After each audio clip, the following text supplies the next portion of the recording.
Hey Corbin, when you found out you were traded, just what was your initial reaction and what were your thoughts on coming to Baltimore? Yeah, definitely. Initial reaction was just shocked. Being so close to spring training, and kind of what had gone down the last couple weeks in Milwaukee. I thought that it was going to be reporting to Marysville Complex here in a couple weeks, but yeah, I was definitely shocked. Got the call from the GM, and it kind of sent off a flurry of calls after that. But excited to be a part of the Baltimore organization. Having won over 100 games last year, it's a good young group. A lot of young guys that have come up and done well the last couple of years, and I'm looking to kind of put my mark and help those guys to do whatever I can to help them get to the World Series. They were an exciting team last year that was a couple wins away from getting there. So I'm glad to be a part of the organization, glad to be a part of that group, and looking forward to get out to Florida here in a couple weeks. Next up is Pete Gilbert with WBAL. Hey, Corbin, welcome to Baltimore. Used to be when if a pitcher was traded to Baltimore, the thought of going to Camden Yards was but now pitching with the wall moved out left the way it is. You've had a little experience there. What is it like pitching there, and how excited are you to get half your games pitching there? Yeah, so I've made one start there and it went well, so that's always good. But yeah, obviously the field plays a little different now than it had in years past. But more importantly, I think it's the guys that are behind you. You got a lot of good young defenders behind you, guys that are eager to play, guys that are hungry to go out and win. So it's an exciting team. If I'm going out there doing my job, those guys are going out there doing their job. It's going to create a lot of success and in a division that's obviously full of a lot of good baseball teams. They won the division last year, and I see no reason why we can't go out there and win the division again this year. Andy Koska, Baltimore Banner. Hey Corbin, welcome to the O's. How much do you kind of relish the opportunity of? I mean, you are joining a team that had a terrific season last year, and maybe you kind of feel like you're a missing piece in what is already a really strong roster. Yeah, so obviously fortunate to be traded from one team that was good to another team that is arguably even better. So I've done nothing but have been a part of winning seasons for the last 7 years now. So I know what it takes to get to the postseason on a regular basis. What it takes out of a team to get to the postseason on a regular basis, and obviously last year what those guys showed is very special, and it's a very good group. So with the experience that some of those young guys got. The signing of Kimbrel and some other veterans that are there that have done it in so many years can help those guys. So I think more importantly, I'm coming in to do my job of competing every 5 days and do what I can to help the team win, but also to kind of talk to those young guys that have done well in recent years. Obviously, you get some guys that are coming back from injury as well that will be a big part of that team. But yeah, just going from a team that has done nothing but win to a team that is arguably better and is going to probably win for many years to come is exciting, and I'm just hoping to add to that group whatever I can. Jacob Meyer, Baltimore Sun. Hey Corbin, you talked with I believe Mike Elias and Brandon Hyde in the past day or two. What were those conversations like? And then just a tack on question: any guys or coaches on the team or in the organization that or that you have any history with or have shared a ball club with? Yeah, so just had basic intro conversations with both Elias and Hyde. More just welcome to the organization. Didn't want to take up too much time just because there's so much that's going on right now as far as trying to figure out stuff for spring training, stuff for in season in Baltimore. So just kind of intros. We haven't scheduled anything yet, but definitely we'll have a call with those guys probably sometime this weekend, sometime early next week, just to kind of get a general feel of the organization, kind of the feel of what's going to go on in camp, kind of the vision for the team this year, that kind of thing. Obviously being a part of one organization over the past 7 years, you kind of know what's going on. So my goal is just to have the best understanding I can of the team, the organization, the staff, the players, the personnel that I'll be with on a daily basis, just kind of knowing what to expect. Obviously the expectations come in and to win a lot of baseball games. So that's my goal as well. But yeah, just having those conversations with those guys would be good, just to kind of get on the same footing they are. And then as far as guys in the organization, I haven't played. I think Danny Coulomb, I played with him in AAA for a brief stint. But as far as that, I haven't played with really many of the other guys. There's a couple guys in their minor league system that I played with in college. One of the coaches, I think he's one of the minor league hitting coordinators now. I played with in college as well. So there is a couple of familiar faces that I'll see in spring training. But yeah, I'm just excited again and get in and meet everyone. Like I said, there's a ton of young, fresh talent that has done well in the big leagues, and looking forward to meeting those guys and getting to work with them. Next up is Matt Wyrick with Baltimore Sun. Hey Corbin, welcome to Baltimore. You touched a little bit on the young guys, but there's a couple that are going to be rotation mates with you. Who are some of the players that maybe were mentors for you or leaders for you as far as the rotation went in Milwaukee, and how do you kind of plan to approach to be that guy for some of these younger arms? Yeah, so obviously when I came up, I was in the bullpen. So I was more drawn to those guys just because I was with them every day. So some of the guys that I came up with that were in that bullpen were Corey Knable, Brent Suter, some of these guys that helped me transition to the big league smoothly, took me under their wing, kind of got me introduced to the big leagues. And then we had good starters in the rotation as well. You got Zach Davies, you had Chase Anderson, Chassin was there. Those were kind of our starters. So when I was in the bullpen, still kind of learning from those guys as well, what it takes to kind of pitch every 5 days and learning that routine and what it takes to stay healthy. So just kind of those names off the top of the head that I kind of grew closest with early on. And then kind of as I developed through the rotation, we had guys like Gio Gonzalez that came in and out, Wade Miley who just re-signed back there. So some of these guys that have been around the game, played for multiple different organizations, played for different teams, guys that you can kind of latch onto to get some advice from. But yeah, just looking forward to passing what I can to these young guys in the rotation. They've obviously Bradish had a great year last year. Rodriguez had a great year in the second half last year. So some bright young names that have really good stuff, and showed that in the second half or all year of last year. And getting Means back will be big, I think, for that rotation as well. So just getting to know those guys, help them what I can. I've learned a lot over my time in the big leagues, and hopefully I can pass some of that knowledge along to those guys. Awesome. Thanks, man. Next up is Rich Dubroff, BaltimoreBaseball.com. Hey, Corbin, you spent 7 years in the AL Central. Is it kind of an NL Central? Is it kind of fun to have something new? I mean, you've never trained in Florida, you never lived on the East Coast, you've never played in the AL East.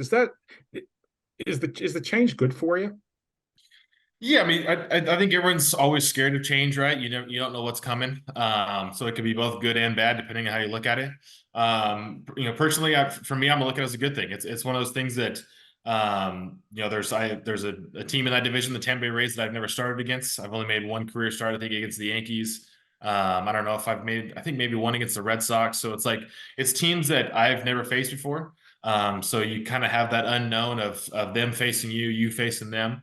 But for me, that's exciting. That just means I got to do more homework. I got to watch more video, which is kind of what I've enjoyed doing over these last couple of years. As I've learned how to become a better pitcher in the big leagues is doing your homework to be prepared. So going into those outings, I'm going to be prepared as anyone on the field. It just may take some more time in between starts to kind of do the homework, and versus seeing a team that's such as the Cardinals, who I've faced so many times throughout my career. When you face them, there's only tweaks to the report that you may have versus going and facing the Tampa Bay Rays. It's a whole new report.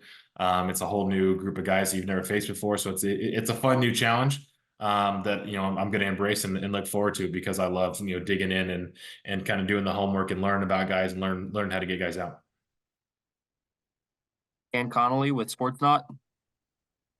How hard it is to get 6 years of service time, and the achievement that is. You said in the past when we were with Milwaukee that you anticipated at least testing the market this year, this upcoming off season. Now that you're with a different organization, is that still kind of what may come to the forefront? Are you open at all to an extension this year? And would you even listen to negotiations, be part of negotiations after the season begins?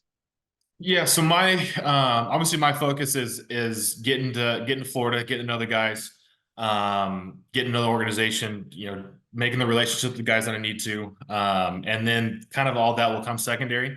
I think I've been pretty honest about being a year away from free agency is something that I think every guy in their career strives to get to. Everyone wants to get to free agency. Everyone wants to be able to pick where they want to play for their entire career. So I don't know what kind of talks will come about. But yeah, most likely it's going to be once the season starts. We want to focus in on winning baseball games and do what's best for the Baltimore Orioles. But first and foremost, it's getting there. It's getting to know the guys, making the relationships, getting to know the staff, just being fully prepared. So come opening day, I can go out there and compete to the best of my ability. The other stuff comes around, then so be it. But yeah, I think I've been pretty honest about just knowing that, hey, being a year away from free agency is something that we all strive to get to. So if that happens to come up, then I think those are discussions that we have down the road. But more importantly, it's getting to Florida and getting those relationships started. Steve Molesky with MASN. Hey, Corbin, with all the data and tech in the game now over the years, as you've stayed a frontline pitcher, has that been incorporated into your game? What's been important for you there? And in the second half last year, when the stats kicked in big for you, what was working? Yeah, so the analytics has gone crazy in the game. You're right. It's something that when I came up in 18, it was kind of there a little bit, and really throughout the years, it's gotten really big, and it's one of those things that you kind of have to have as a tool. I use it a lot in the off season in spring training. I'll use a lot of the TrackMan, a lot of the analytical stuff to kind of shape pitches and get a good base under me. But then once I get in season, I'm a kind of guy that I like to stay away from a lot of analytics. I've found some success with what I've done in the big leagues, and so for me, if I'm going and everything's rolling smooth, I'm just going to go out and stick to my routines and do what I do best. If we hit a snag on the road, then I'll kind of be open for some of that.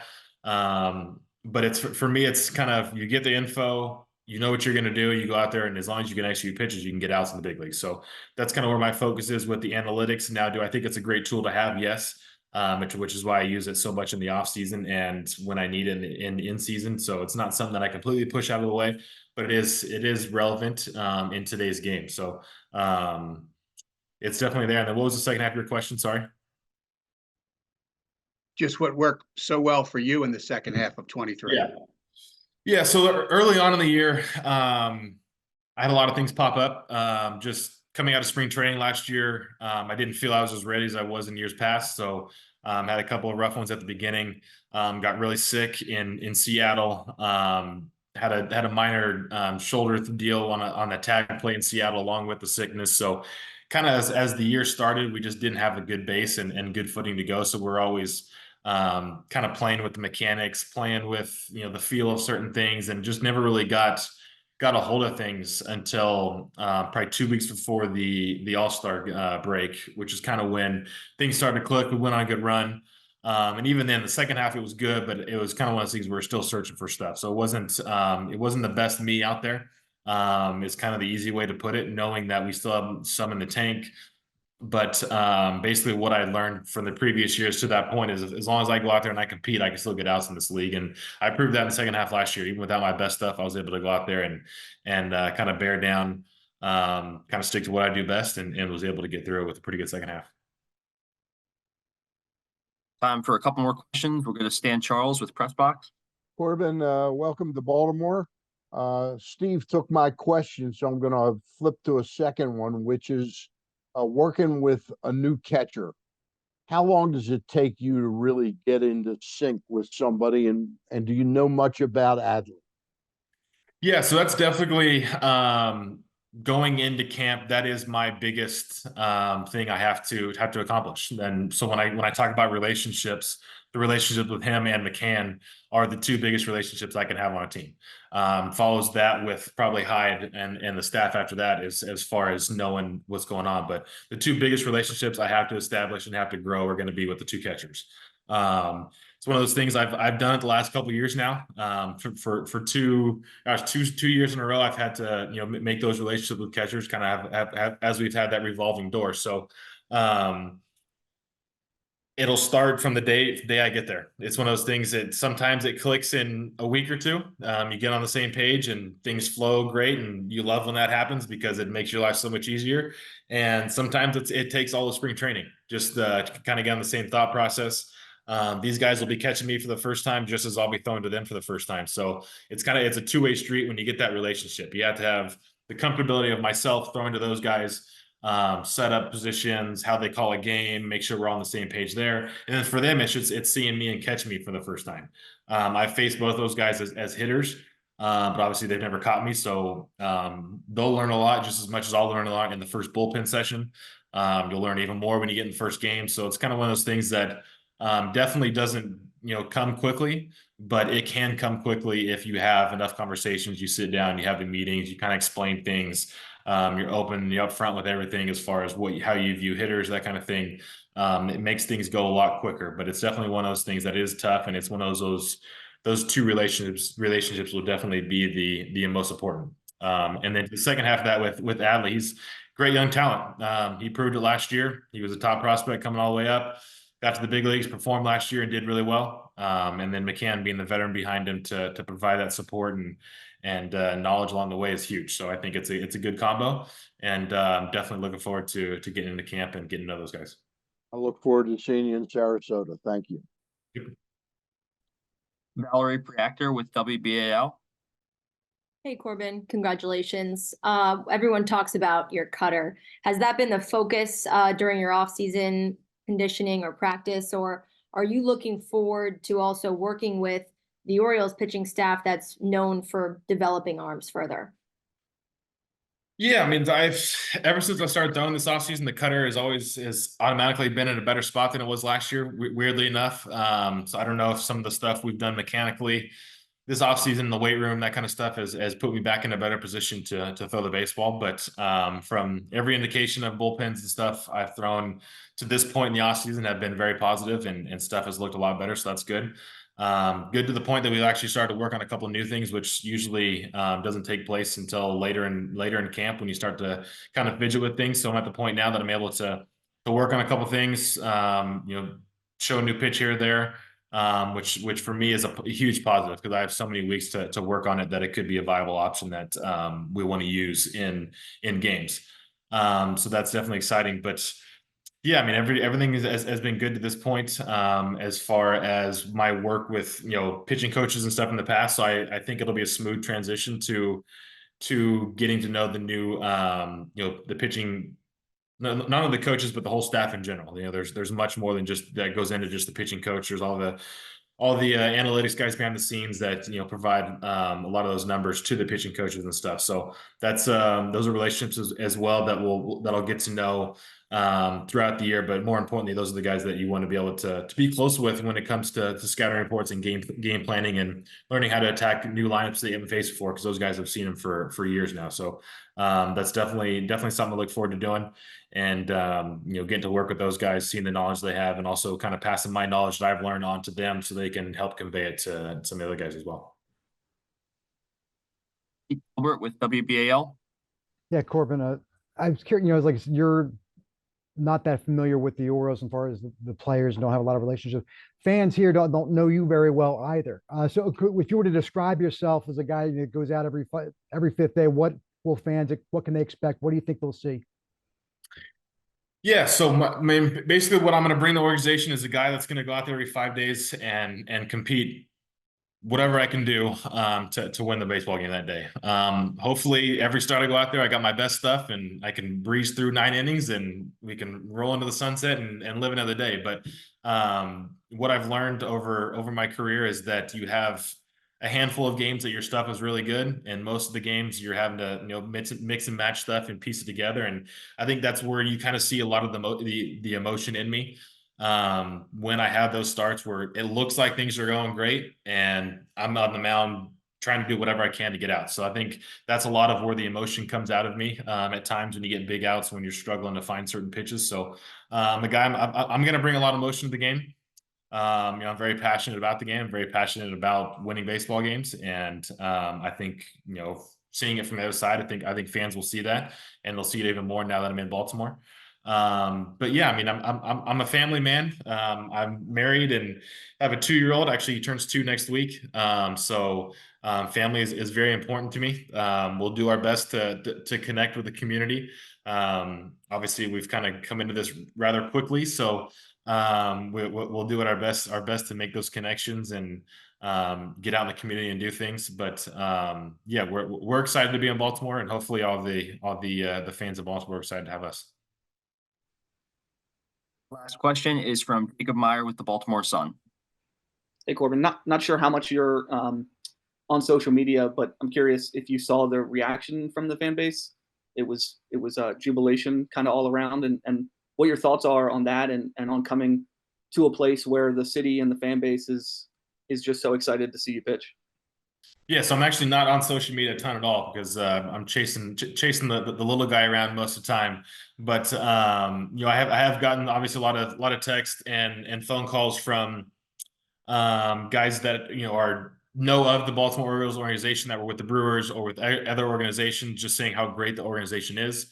Knowing that this is a great group of not only players, staff members, front office members, a whole organization that is really pulling together to try to go out and win a World Series. So it's good to hear that. Obviously, you don't want to hear that teams are separated and they don't have a direct path of what's going on. So it's good to hear that everyone's on the same page and trying to go out and win baseball games. And for me, I'm going to bring the same enthusiasm that they're going to bring to games. I've seen that. I saw that ballpark last year when the Orioles were coming down the stretch, and that place is packed out, and I've heard the atmosphere is unbelievable. So I'm looking forward to playing in that place and being there and having the long postseason run and seeing that place packed out, and seeing the enthusiasm that I've heard you say is on social media. I'm looking forward to see it in person.